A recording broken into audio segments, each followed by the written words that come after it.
Bonjour Rav. Shalom Tzadik. On a reçu des dizaines de messages de personnes qui ont peur de sortir de chez eux en France à cause de la frappe sur l'hôpital. Et je voulais savoir qu'est-ce que vous en pensez de tout ça. Ce que j'en pense, c'est que là où il y a des morts, ça fait toujours de la peine. Ce qui est très étonnant par contre, c'est une fois de plus d'avoir été condamné avant même de regarder les vidéos et les preuves sur cette frappe terrible qui a frappé un hôpital, qui a été filmée de façon absolument en direct, sortie de 3 rues adjacentes juste à côté de l'hôpital par le djihad islamique, qui fait demi-tour et qui frappe le parking, et ça a été filmé par les drones. Mais en tout cas, ce qui a été certain, c'est que 2 minutes plus tard, on a annoncé plus de 1000 morts, alors qu'il faudrait plusieurs heures pour dire s'il y avait vraiment des morts ou pas des morts. Deuxièmement, tous les pays nous ont condamné. Une émeute s'est organisée dans tous les pays contre Israël. Ça veut dire qu'on a été jugé et condamné avant même de vérifier la vérité. Et c'est, je pense, qu'est ici la plus grave de toutes les frappes. C'est-à-dire qu'il y a un parti pris, il y a quelque chose de nauséabonde dans les médias et dans les réactions aujourd'hui de ce qui se passe, parce qu'on ne cherche même plus à savoir la vérité, ça n'intéresse plus personne. Aujourd'hui, il y a la recherche du juif, il y a la recherche de justement cet antisionisme. Et une fois de plus, alors que nous avons été attaqués, c'est nous les bourreaux et eux les victimes, et ça fait vraiment beaucoup de peine. Je tiens à rappeler que pour pouvoir dire s'il y a 1000 morts ou 500 morts, ça prendrait des heures. Regardez les informations hier. À peine le missile est-il tombé sur l'hôpital qu'on a annoncé plus de 1000 morts. C'est impossible sur le domaine rationnel, mais il n'y a pas plus aveugle que celui qui veut l'être. Et je trouve que c'est dommage que malheureusement, une fois de plus, notre peuple se retrouve au centre d'une situation où la vérité d'ailleurs n'a pas eu sa place depuis très longtemps. Mais là, vraiment, on est dans le déni le plus total.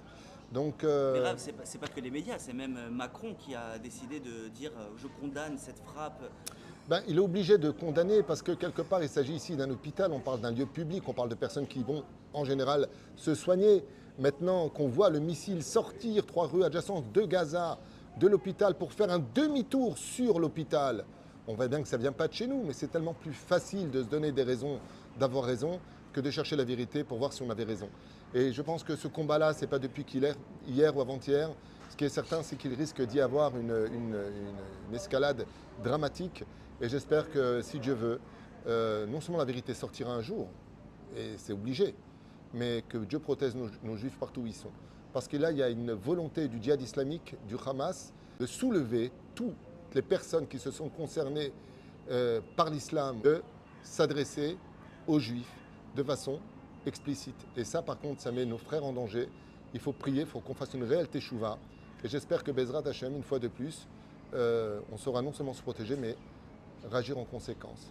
Il est ratson que ces fameux États qui renferment chez eux des juifs, comme à peu près 485 000 juifs en France, prennent leurs responsabilités de citoyens et que nos frères soient vraiment protégés de la situation, parce que ce n'est pas évident. Ici, on ne sait pas où on va, mais ce qui est sûr, c'est qu'on est chez nous. On a Dieu, on se sent protégé malgré tout, malgré les sirènes, malgré les missiles. Tandis que de l'autre côté du continent, je ne sais pas comment les choses peuvent se dérouler. Ce qui est sûr et certain, c'est qu'ils ne sont pas seuls. On est tous solidaires les uns des autres. Mais nous, on sait une chose, c'est que Dieu a toujours été avec nous, qui nous sauvera, Bezrat Hashem, et qu'il n'y a que des bonnes nouvelles. Ce n'est pas évident. On passe des moments difficiles, mais il ne faut surtout pas céder ni à la panique ni à la peur.